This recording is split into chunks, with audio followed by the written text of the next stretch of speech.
Bueno, Martín, ayer la ministra de Educación de la provincia, la señora Cantero, dijo que están preparando todas las alternativas posibles para volver a la presencialidad en las aulas de cara al inicio del próximo ciclo lectivo.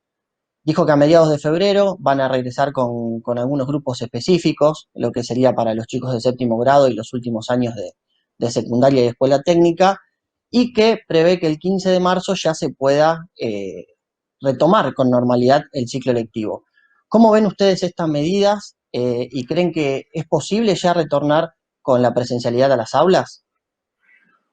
Nosotros tuvimos un primer contacto respecto de la idea de la ministra de la vuelta a clases en este formato allá por finales de octubre o principios de noviembre, donde empezamos a hablar ya de la posibilidad de que haya formatos flexibles, ¿no? Lo que la Organización de Estados Iberoamericanos viene tratando como la educación híbrida o aquí le han dado el nombre de educación bimodal, con un montón de características que están a definir, ¿no? O sea, nosotros lo que nos preocupa de las declaraciones de la ministra es que volvemos a ser titulares para los medios de comunicación y del titular a la implementación específica y a la implementación práctica hay un montón de derivaciones que tienen que ser explicitadas, digo, ¿no? O sea, si nosotros decimos que vamos a tener la mitad de los alumnos adentro de un salón y la mitad de las alumnas adentro de un salón, o sea, de 30 vamos a pasar a 15, hay dos posibilidades, o agrandás el espacio físico, si querés tener a todos adentro, o achicar los turnos. La ministra dice achicamos los turnos, fantástico. Si achicamos los turnos, va a tener que haber turnos nuevos. O sea, en algún lugar vas a tener que meter más chicos. O hacer esta situación de que van una semana sí y una semana no. Ahora, ¿qué hacemos con los chicos y las chicas que no van presencialmente una semana?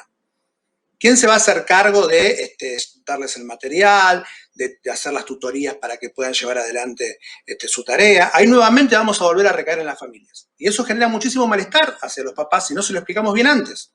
Lo que está claro es que las familias van a tener que tener un compromiso permanente respecto de los plazos donde los chicos no estén en el colegio. Pero desde lo laboral, desde lo estrictamente sindical, si se quiere, que es la parte que a nosotros nos compete, nosotros quisiéramos poder tener precisiones respecto de cuál va a ser la forma en la que van a trabajar nuestros compañeros, es decir, en qué parte va a ser virtual, en qué parte va a ser presencial. Está claro que la presencialidad es lo que todos deseamos. Los trabajadores de la educación, las maestras, los maestros, los profesores, las profesoras, me animaría a decir que el personal no docente, el personal directivo, todos quieren estar en el colegio. Porque estar en tu lugar de trabajo te ordena la jornada. O sea, vos sabés que trabajás desde qué hora a qué hora, termina ahí, harás el trabajo de corrección por la tarde y volvemos a un esquema de mediano orden de la vieja normalidad o la normalidad prepandémica. Ahora, en términos concretos, esta situación bimodal debería tener explicitado o especificado cuál va a ser el mecanismo por el cual se va a dar estas situaciones. Porque, ¿qué pasa? Después cuando vos empezás a hacer las preguntas de cómo va a ser esto, cómo va a ser lo otro, cómo va a ser lo otro, cómo va a ser lo otro, te encontrás con que hay un montón de cosas que no están resueltas. Y al no estar resueltas se posterga el inicio. Y una vez que se posterga el inicio empiezan los problemas porque nos echan la culpa a los sindicatos, porque dicen que los docentes no quieren, porque dicen que ponemos trabas. Bueno, en realidad lo que sucede habitualmente es que la política pública no está bien diseñada, los parámetros de cómo se van a realizar las cosas no están bien hechos, entonces se buscan chivos expiatorios. Siempre es más fácil echarle la culpa a un sindicalista, echarle la culpa a un trabajador o una trabajadora de la educación que asumir que el gobierno no tiene todas las respuestas para esto. Y ya tenemos una experiencia sobre el tema, porque la vuelta a la presencialidad el año pasado, durante el 2020, se anunció por lo menos 5 veces y solamente se pudieron hacer algunas vinculaciones pedagógicas en el mes de diciembre gracias al enorme esfuerzo que hicieron la familia, el personal docente, los sindicatos, las entidades propietarias y el Ministerio de Trabajo de la provincia. Pero si no nos hubiera podido dar. Entonces digo, me parece que ponemos mucha expectativa, ponemos un titular y después cuando eso no se cumple, terminamos generando algún, si se quiere, desentendimiento en el cual siempre la culpa la terminan teniendo los sindicatos cuando, insistimos, nuestra prioridad es que para ordenar la jornada laboral, los docentes y las docentes puedan realizar su trabajo en su ámbito de trabajo natural, que es el colegio. Ante esto, Martín, que explicás un poco de la educación bimodal, esto que va a alternar una semana con presencialidad y una semana de manera virtual, se produce esto que vos comentabas, que hay como un gris entre qué va a pasar con los alumnos que estén en la escuela y con los que van a estar desde su casa, de manera remota. ¿Por qué? Porque ahí se necesita que el personal docente esté apto para atender los dos frentes, por decirlo de alguna manera. Ante esto que vos planteabas de buena manera, ¿cómo creen que van a proceder a partir de ahora con este anuncio de la ministra? Porque se espera que el 15 de febrero, cuando retomen en primera etapa los grupos estos seleccionados, ¿lo ven que va a ser a modo de prueba para intentar justamente ver cómo funciona el sistema este bimodal?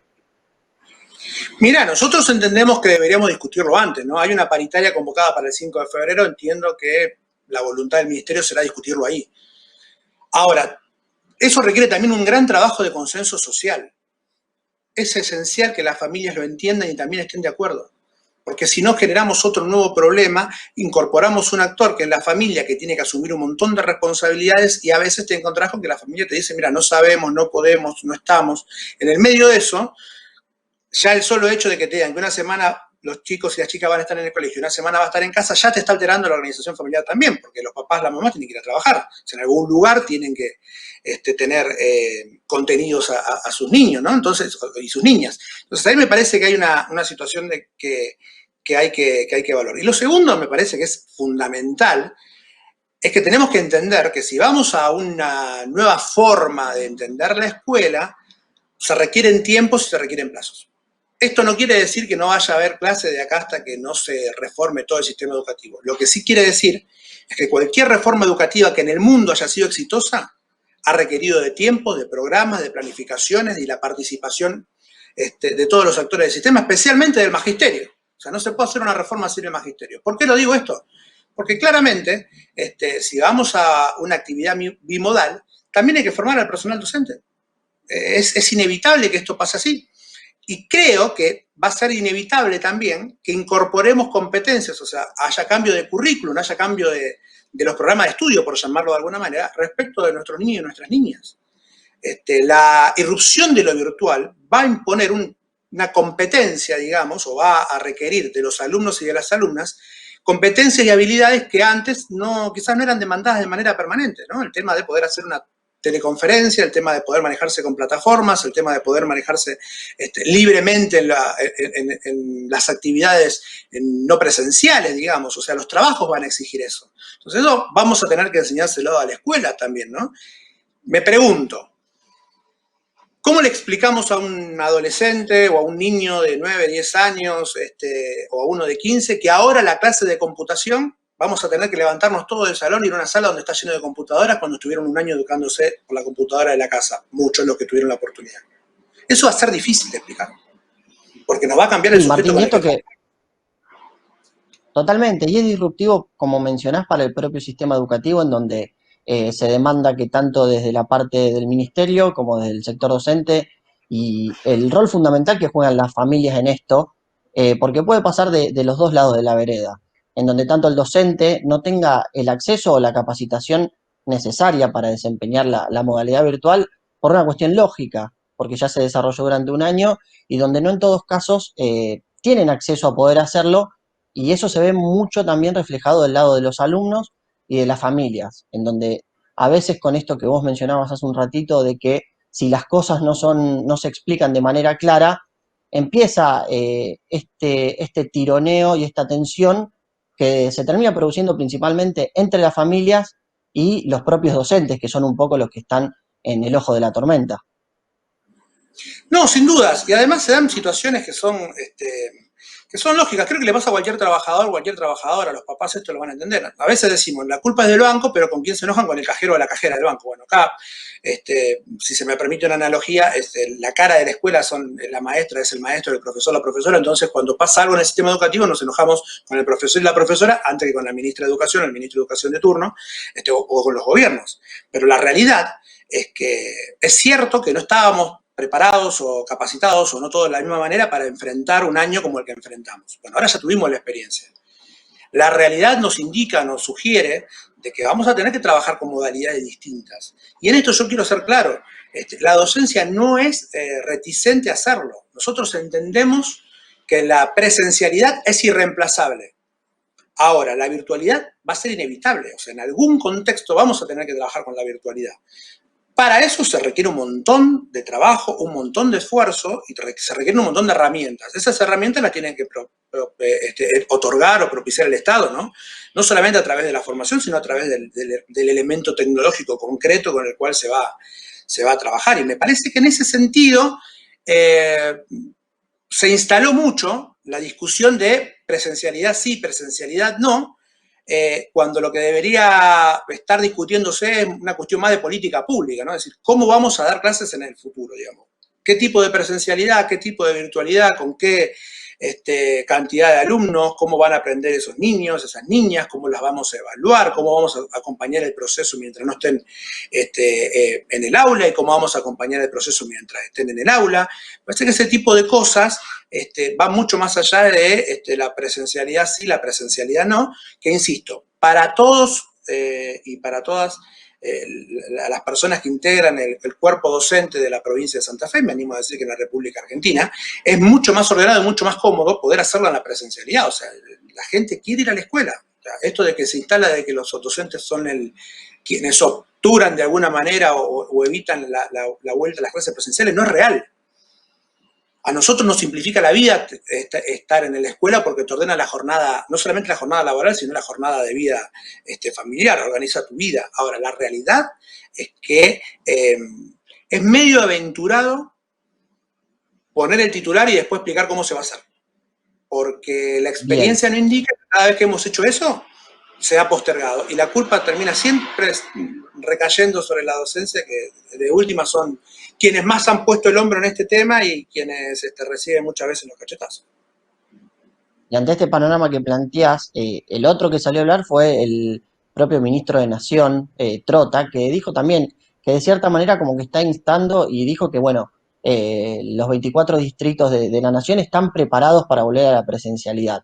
Ante esto que vos explicabas y repasabas muy bien recién, eh, pensando en lo que viene y el inicio de clases, si ustedes no tienen una reunión previa, por lo menos en primera instancia con la ministra Cantero y demás, ¿peligra el inicio del ciclo lectivo, sea de la modalidad que sea, siempre y cuando esto no quede claro, como vos planteabas?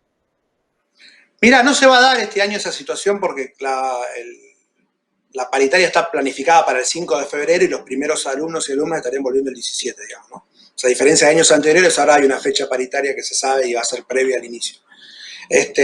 Obviamente que si hay algún conflicto gremial o algo, la realidad indica que si hay medida de fuerza no van a volver las clases, pero no estamos ni siquiera pensando en ese tema ahora, en este contexto. O sea, yo creo que lo que tenemos que discutir es la cuestión más profunda de cómo vamos a hacer el retorno a las escuelas y el retorno a los lugares de trabajo. Me parece que en eso, ¿qué ha sucedido? Que se ha instalado en la gente, estamos en un año electoral y a nadie se le escapa eso. Y una de las cuestiones que mayor malestar han generado en las familias, que son básicamente los electores, porque son la mayor edad, es la falta de presencialidad en las escuelas. Entonces ahora la corporación política empieza a poner presión sobre el sistema educativo buscando dar una respuesta a ese reclamo social que va a ser tema de agenda en la campaña política que se aproxima. Entonces, yo digo, no hay que discutir la presencialidad o no, sino cómo vamos a volver y que este tema sea un problema de política pública, no sea un problema de política partidaria, no se convierta en una discusión, un tira y afloje de tal partido quiere que vuelva, tal partido quiere que no vuelva, sino que tiene que ser una cuestión social. Queremos volver en estas circunstancias, queremos educar bajo esta modalidad, queremos acompañar desde este proceso y en todos los procesos, para que sea exitoso, se requiere el consenso de todos los actores que intervienen en el sistema. En este caso, es muy importante tener el consenso de alumnos, de alumnas, desde el magisterio desde ya, la corporación política, de los ministerios, del Estado en cualquiera de sus niveles y de las familias. Es muy importante que nosotros le expliquemos a las familias cómo va a ser el proceso educativo que van a llevar adelante sus hijos y sus hijas, porque después no se entiende y cuando no se entiende empiezan a caer todos los lugares comunes del sistema educativo, que no se aprendió nada y que así no se puede realizar. Bueno, si hay una cosa que ha quedado claro en el 2020, que los únicos que pueden educar de manera efectiva son los docentes. O sea, la familia ha dicho, nosotros no. O sea, que vayan a la escuela. Ese que vayan a la escuela significa que lo hagan los maestros y las maestras, que son los que están capacitados para hacerlo. Listo. Si está ese acuerdo, hay que apoyar todo el proceso de enseñanza-aprendizaje a partir de esa modalidad. Y bueno, cada uno podrá aportar desde su lugar lo que pueda. Ahora, lo que no podemos hacer es convertir la vuelta a la presencialidad en una discusión político-partidaria, porque es el inicio del fin de cualquier posibilidad de éxito sobre cualquier política pública que quisiéramos implementar. Martín, bueno, muy claro el panorama. La última y ya te libero. ¿Qué se habla de la campaña de vacunación para docentes? Para nosotros es primordial que los docentes estén en la primera tanda. De hecho, el Ministerio de Trabajo nos ha requerido la colaboración y hemos puesto a disposición nuestros locales para que, si de ser necesario, se puedan vacunar en el sindicato y como vacunatorio lo acomodaríamos. O sea, para nosotros es esencial que la vacuna llegue pronto, llegue a la mayor cantidad de docentes posible de la manera más rápida posible. Insisto, hemos puesto a disposición nuestros locales gremiales, que habrá que condicionar, obviamente, porque no están pensados como vacunatorio, pero para que la docencia se pueda vacunar en su propio sindicato y nosotros acompañemos desde la parte que nos toca el proceso de bioseguridad que requiere la sociedad para que las clases se puedan dar de manera normal y que nuestros compañeros, nuestras compañeras estén cuidados.